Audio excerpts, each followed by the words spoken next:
Hello, everyone. Mackie here, and welcome to League of Legends Esports Tier Week, in which I will use my tier list to rank every single team from every single region throughout the next couple of days. Now, today we're going to be talking about the LCS, and consider that all the LCS teams are not participating in international tournaments, and in the case of Sentinels and Lion, embarrassingly themselves in EWC. That means that the LCS will be kicking off in 1 week time. But we don't need to talk about all these other stuff. We just gonna get down and dirty with the previews, the team rosters, and all that jazz. So here's what I'm gonna do. This is a simple tier list. It's S tier to becoming like the super team, of course, the team that might win it all. A tier is fine but not good enough. B tier is mid. C tier is not so bad but not good either. And then D tier is like the lowlies of the low. And these are the eight teams, of course. This is Team Liquid Anywhere, Shopify Rebellion, Disguise Toast, Disguise, Sentinels, Cloud9, Lion, Dignitas, and FlyQuest. And of course, how to do these previews is pretty much simple. I will be ranking them and putting on a tier based on how the team is composed, where they were last season, how will the split be different, and then of course I will do my rankings. So without further ado, it is time for the very first team to talk about. And we're going to use last split standings to showcase the teams in there. So I'm going to use last split standings and, of course, playoff standings. So we're going to kick off with Dignitas. Dignitas are still a D tier team to me. Now, yes, they pick up a brand new player named Diathorn. Dienthor? Dienthor, who I'm going to look at Oracle Elixir, by the way. Oh, Dienthor, by the way, is an up and coming player, of course. A young, talented player, a North America player, which, by the way, I think the fact that we have a North American player in the year of our Lord 2026 is amazing and shocking to everybody else. It's surprising and cannot believe that they actually put it off, especially Dignitas of all teams. But wait, I need to find his name. Hold up. Just look. It's supposed to be Dientor. Let me just hold up. Okay. Oh, Denanthor. Denanthor. Got it. So, so Denanthor, by the way, is now officially a Dignitas player. His name is Noah Eriksson. He's probably Danish, of course. No face to show. He used to play for actually used to let me just see who he used to play for. He Okay. Let me just see where he used to play for.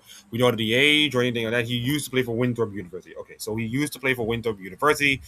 Then, of course, to Tempest Gaming and the Mirage Alliance, but he normally is a Winthrop University. And this year, he has a 54% win rate with a 3.5 KDA, 55.9% kill participation, 22.4 kill participation, and 16.9 deaths, 54 goal difference, and minus 31. And these are all the rest of the stats. And his champion pool, by the way, is pretty decent. Of course, you got the Narc, Asante, Camille, although Camille is pretty much like a support right now. Renekton, Gwen, Jace, Scion, Aatrox, Ambessa, Jax, Rumble, Ornn. The guy can play like mostly top tier champions, of course. The guy can play literally mostly a top tier champions. And listen, let's be honest. Based on my tier list, my expectations for Dignitas are really low, so low right now. But that doesn't mean that I can see what this Dientor guy is. I just literally put D for D Nathor, of course. And I just want to see what this rookie guy can do. With a team that has low expectations, nothing to lose, with a GM that is pretty much in his first season, trying to build a structure up. And I think it's gonna be really, really tough. I think it's gonna be really, really tough for a rookie to come in and to show his class. But let's just see what the rookie can do. After all, North America talent that I have been screaming for years have been something that I believe that could happen, and I think they will happen. And if Theodore have some really bad performances, it's fine. I don't care. As long as the rookie can show me some moments, show me some hype that I think next season or next year, which I think the focus is pretty much next year, not this split. And if we can do well, if we can perform well, I think you can say that the sky is the limit. And unfortunately, if Dignitas, I think they go over, maybe get one or two wins against the bottom teams, but I doubt it. Next up, let me just look at the standings again. I think I'm gonna go back and forth on the standings. I mean, you know what? Let me just put up this. Mm-hmm.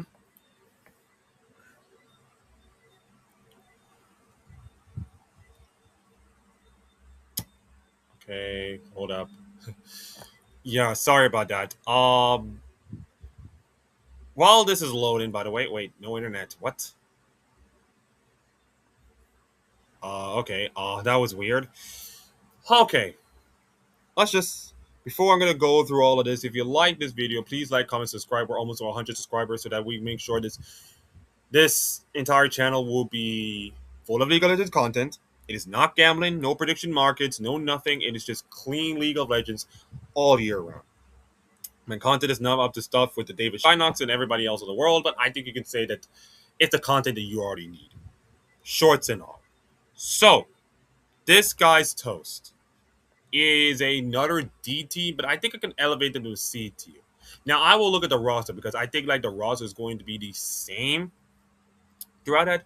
Surtees still in. Kyra, Calmy, Sajin, Lions are gonna be the squad. I think they'll be the squad for the future. I don't think there'll be any changes. And the reason why I put them above Dignitas is that they have some upside. Sajid is amazing, of course, but unfortunately he got a fell off, of course. That split, you know, Surti is fine. Kira is decently good in the jungle, and Calmy is a pretty okayish mid laner, of course. This guy's team does not excite me as much. I mean, the only player I can say is Sajin, who was an exciting figure, but he just fell off a cliff in this tournament. I think you can say that Dignitas are going to be as they were, bottom two and out with Dignitas, but I will put, you know, this guy's above Dignitas just a little bit, because I think the quality of this guy's those team is there. I think they're capable of like beating the top teams, knocking them a few pregs. I think this team is going to be absolutely good enough to like sneak in the playoffs, but that's pretty much it. If some right circumstances, of course, came through. But I just don't see much to see Dignitas be better in a C tier. For the B tier, or for the next team, by the way, the next team on the list is Shopify Rebellion. Now, as I heard that Shopify Rebellion is going to do an interview with the newest of their GMs with David Shynock on Monday, so you're probably going to hear that. I'm going to listen to the conversation. I think he's expected North American players to be in this team, which is really, really refreshing to hear. The squad he'll obtain right now, and I think all things considered, is Fudge, Contract, Zinni, Bvoy, and Seos. And I will tell you one thing: Zinni was supposed to be the guy that could bring me hope, but he has not done much.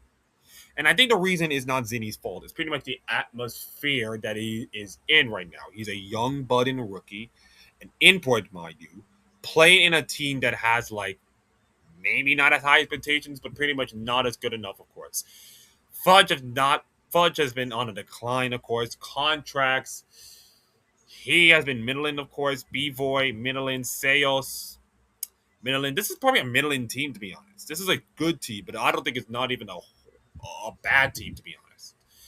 It's pretty much in the middle. It's probably smack in the middle to me. Now the question is, how bad are they? Are they bad as disguised? To be honest, I don't think so. To be honest, I think you can say that disguise have some upside, but I don't think they are good enough to be like a Shopify Rebellion, of course. And I think Shopify Rebellion need Fudge and Contracts to have a good split. They need Bevo and Sayos to have a good split. They don't have to be like, you know, you know, high above the top four. They need to be like a top six, top five team with some upside, with some credible upsides. You know, knocking off FlyQuest or maybe a Lion team, of course. Maybe they can knock off one of those two, and maybe they have a chance. Maybe they have a chance, but I just don't know. Of course, I just don't know if they might do it. Sentinels, fresh off of their um EWC, you can say lack of performance, of course. Like, honestly, I was not expected that much from Sentinels. In fact, let's be honest. I think the community and Shynock, of course, said it best. I do not think Sentinels are going to do much in this split. I think they're a mid team for me. Are they better than Shopify Rebellion though? I think they're better than Shopify Rebellion.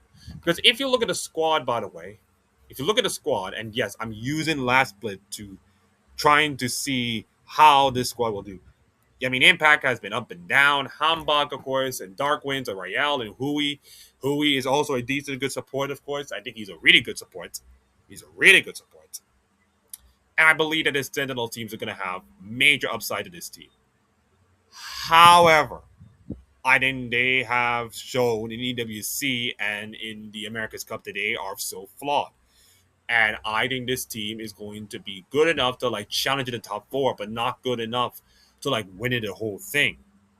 And the drop off from like being first split top three team to like not so good enough, it's jarring to me. Especially now that we're going to have made bot laners being the noise, of course, in this split and beyond. It's like, yeah, it's not looking great. It is absolutely not looking great. And I think Sentinels are going to be like a mid team at best. I think Shopify and Sentinels are going to be battling to see like who's going to be like fourth or fifth, maybe sixth, of course, if they're lucky. And hopefully catch up with the other crappers, of course.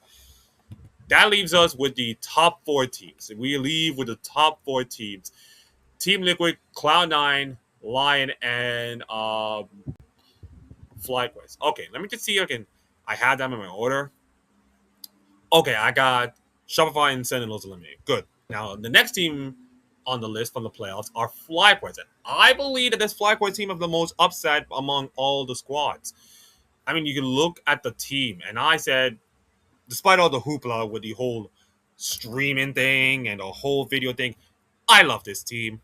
I love this FlyQuest team to bits. Gakos, Griffin, Quad, Masu, Cryogen. I love this team to bits. Mostly Griffin. I will have to say this right now. Griffin is literally one of my favorite LCS players to watch. The guy is an absolute Giga Chad. He's a fun-loving person. He can dominate the jungle. He's a loving guy. And listen, I said that. Of course, I said that earlier this year that Griffin is one of my favorite guys, and I'm still gonna ride on Griffin. Hell, the LCS fantasy is gonna come up, and if the fantasy opens up, I will pick Griffin, ride or die Griffin until all hell breaks loose. But that also means that I think this FlyQuest team is gonna do well. The question is how well. The question is for FlyQuest, how well do I believe that FlyQuest are good enough to challenge your Lions, your Cloud9s, and your Team Liquids of the world? I think they have the most upside among all the teams. Are they the S tier team? No, but I think they have the most upside to any other team. I think they have the rookie talent, the upgrades, the fact they were even playing in a remote tournament, of course, in Korea, of course, among the other LCK teams. So like now they got the experience, the know-how to face off against even the worst teams. And by the way, D plus Kia, by the way, I will do a short, of course. But D plus Kia might do the funniest thing right now. D plus Kia might do the funniest thing. I'll get to that in a short. But FlyQuest are looking like a really good team. They are an A tier team to me. I think they are really, really a sharp A tier team to me. I think they're good enough with the improvements from split over split and the youthful exuberance and all kind of stuff. I think you can say that FlyQuest are good enough to like challenge or maybe win the whole thing. You never know. You might say that. The third place team is Cloud9. Oh boy. Oh boy. Okay, Cloud9 is a problem. Cloud9 is officially a problem. So this is the lineup, of course. Thanatos, Blabber, APA, and Loki split in time in the jungle, in the mid, and then Sven and Tactical split in time in ADC, and then Vulcan the MVP. And of course, I Will Dominate will be the head coach. Vagar V2, Arrow, and Yamato Cannon. But I think Yamato Cannon is mostly going to be remote coaching.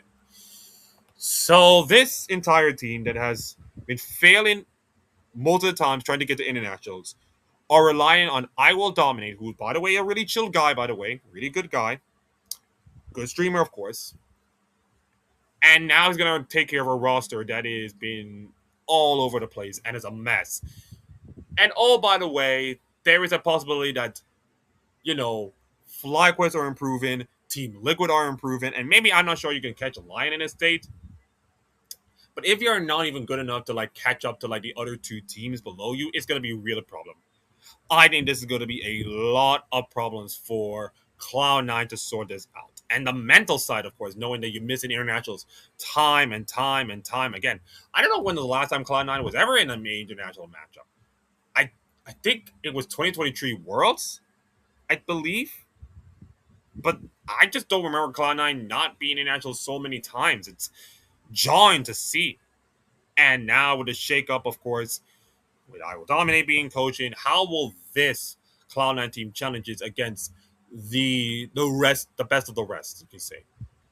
I do not think they're good enough to compete with FlyQuest, consider that FlyQuest are such an improvement. I think Cloud9 are still good enough to reach the top four, but are they good enough to reach the Cloud not the Team Liquids, the Lions, and the FlyQuest of the world? I'm not sure, and I don't think so they're gonna happen. So this is gonna be a really, really tricky one. And finally, we got the top two teams. We got Liquid and Lion. I think Lion is a big concern. I'm gonna go with Lion first, and I think it'll be a big concern because the burnout is going to be for real. From now, I think from next week until from like November, they're gonna be playing League of Legends straight, and they have to already played MSI. They already played like EWC, although I think you can say that EWC was a disaster by their part. Losing to Brazil. Why? I would like to say that I think this is going to be a stressful season for Lion. And I think that Inspired is going to be where the stress factor will come in. Because as I mentioned about MSI, is that Lion did show me something in that Hun Life VA Sports series. However, Inspired was the apex guy, the leader, the predator, and he did not show up for that series, and he did not was not the primary factor for Lion being good. It was mostly Saint and mostly Dokla, and they did well. And I think you can say that if these two players did well, I think you can say that Lion could be improved. The question is, are they good enough to challenge Team Liquid, who are going to be improving team? Now, I do not think any other teams are kind of like. I think you can say, listen, Lion are still S tier to me. Lion is still S tier to me. But I can say that Team Liquid are kind of like right behind FlyQuest in terms of like the other tiers. Because I feel like, Cloud9 are good enough to like challenges. Okay, how do I say this? I think Team Liquid are good enough to like challenge in FlyQuest to like who's be the second best team. And then of course they have to face Lion, who are listen, they're gonna have to coast through this week and then have to get their energy step in and just go on and be like the best team. But if I were to give like three best world spots, I think Liquid, um, FlyQuest, and Lion could be my three. And Cloud9 will have to improve so much to even get one of those spots. It's gonna be really tough, especially with the improvement of FlyQuest and Team Liquid, of course. Improving and developing and all kinds of stuff. It's going to be really, really tough. So for one more time in the tier list, I got Dignitas on the D tier, Disguise C tier, Sentinels and Shopper for Rebellion B tier, FlyQuest, Team Liquid Alienware, and Cloud9 on A tier, and Lion still in the S tier, still top dogs, or King of the Jungle, of course. Anyways, thank you all for watching this entire tier list. If you like, please like, comment, subscribe. Tomorrow we'll be doing the LEC, and that'll be really interesting. Anyways, get your pets spayed and neutered, grow some trees, love each other, and have some joy in your heart. I know I will too. Peace out, and I'll see you.